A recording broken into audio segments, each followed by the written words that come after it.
নমস্কার বন্ধুরা, সঙ্গীতার চ্যানেলে আপনাদেরকে স্বাগত। আজ আমি একটা নতুন রেসিপি তৈরি করেছি, সেটা হচ্ছে মালাই সন্দেশ। মালাই সন্দেশ একবার আপনারা বাড়িতে তৈরি করে দেখবেন, খুব টেস্টি হয় খেতে এবং খুব সুন্দর হয় আর নরম পাকের হয়। আমি এখানে 2 লিটার দুধ নিয়েছি, দুধটাকে আমি ভালোভাবে জাল দিয়ে নেবো যতক্ষণ না বলক না আসবে। আমার দুধের থেকে বলক এসে গেছে, এবার আমি ছানা কাটা পাউডার দিয়ে দুধটাকে ছানা কেটে নেব। আমি ছানা কাটা পাউডার দিয়েছি এবং হাতা দিয়ে একটুখানি নাড়িয়ে নেব। নিয়ে আমার ছানাটা কাটা হয়ে গেছে। এবার আমি ছানাটা পুরোপুরি ছাঁকনি আর একটা পাতলা সুতির কাপড়ের সাহায্যে আমি ছানাটা পুরোপুরি ছেঁকে নেব। তারপরে আমি ছানাটার মধ্যে একটুখানি ঠান্ডা জল দিয়ে নেবো, যাতে করে ছানাটা সফট হবে এবং নরম থাকবে। আমার আমি ঠান্ডা জল দিয়ে একটুখানি ছানাটা ভালোভাবে ধুয়ে নিয়েছি। এবার আমি ছানাটার মধ্যে যা বাদবাকি যে জলটুকু ছিল সেই জলটুকু আমি ছানার থেকে ছেঁকে নিয়েছি। এবার একটা আমি বাটির মধ্যে ছানাটা ঢেলে নিয়েছি। ঢেলে এবার আমি মুথে নেব ছানাটাকে।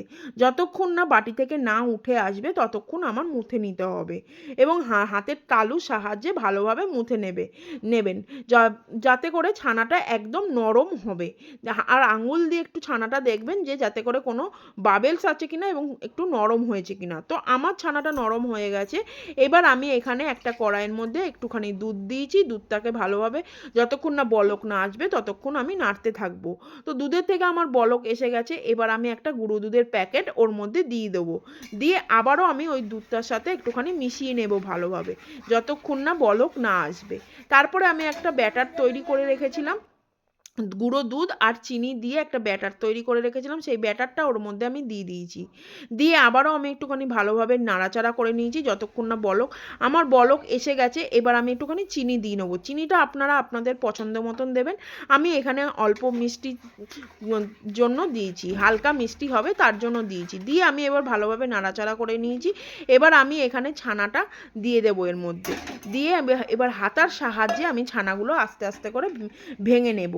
ভেঙে নিয়ে তারপরে ছানাটা যখন একসাথে দুধ আর ছানা একসাথে যখন মিশে যাবে তখন আমি একটুখানি ঘি দিয়ে দেবো। ঘি দিয়ে আবারও আমি ভালোভাবে একটুখানি মিশিয়ে দেব। মিশিয়ে যতক্ষণ না কড়াই থেকে না উঠে আসবে ততক্ষণ আমি নাড়তে থাকবো এবং হাতার সাহায্যে হাতা দিয়ে আমি ভালোভাবে নাড়তে থাকবো যতক্ষণ মানে বাবেল যাতে না থাকে ততক্ষণ আমি নাড়তে থাকবো। আমার রেসিপিটা তৈরি হয়ে গেছে। এবার আমি একটা ট্রে নিয়েছি, ট্রের মধ্যে একটু তেল ব্রাশ করে নিয়েছি। তারপরে আমি ওপর থেকে একটা বাটার পেপার দিয়েছি, আবারও একটু তেল ব্রাশ করে নিয়েছি ওই বাটার পেপারের মধ্যে। এবার ওই মিশ্রণটি যেটা আমার তৈরি হয়ে গেছে, সেই ছানার মিশ্রণটি আমি ওই ট্রেটার মধ্যে ঢেলে দিয়েছি। দিয়ে আমি একটুখানি হাতের সাহায্যে একটু চ্যাপ্টা চ্যাপ্টা করে নিয়েছি চৌকো শেপে। আপনারা গোল শেপেও করতে পারেন অথবা ত্রিকোণ শেপেও করতে পারেন। আমি এখানে চৌকো শেপে করে নিয়েছি। চৌকো শেপে করে নিয়ে তারপরে ওপর থেকে একটুখানি কেশর দিয়ে নেবো, যাতে করে দেখতে ভালো লাগে এবং বাইন্ডিংয়ের জন্য একটুখানি কেশর দিতে হবে। আপনারা এখানে আপনাদের পছন্দ মতন ড্রাই ফ্রুটও দিতে পারেন, যার যেটা পছন্দ। তো আমি এখানে কেশর দিয়েছি। কেশর দিয়ে আমি একটুখানি যতক্ষণ না ঠান্ডা না হবে ততক্ষণ আমি এটাকে রেখে দেবো। 15 মিনিট আমি রেখে দিয়েছি। এবার আমি চৌকো চৌকো শেপে আমি কেটে নেব। আপনারা আপনাদের পছন্দ মতন কাটবেন। কেউ ত্রিকোণ কাটতে পারেন, কেউ চৌকো কাটতে পারেন, কেউ বরফি কাটতে পারেন। আমি এখানে চৌকো মতন কেটে নিয়েছি। আমার রেসিপিটা তৈরি করা হয়ে গেছে। যদি আমার রেসিপিটা আপনাদের ভালো লেগে থাকে তাহলে লাইক করবেন, কমেন্ট করবেন এবং শেয়ার করবেন। আর যারা ফেসবুক থেকে দেখছেন তারা ফলো করবেন, পাশে থাকবেন। আর যারা ইউটিউব থেকে দেখছেন আমার চ্যানেলটা সাবস্ক্রাইবার করবেন, পাশে বেল আইকনটি টিপে দেবেন, তাতে করে পরের ভিডিওর জন্য সাথে সাথে আপনাদের কাছে নোটিফিকেশান চলে যায়। আজকে এই পর্যন্তই, কালকে আবার আসবো।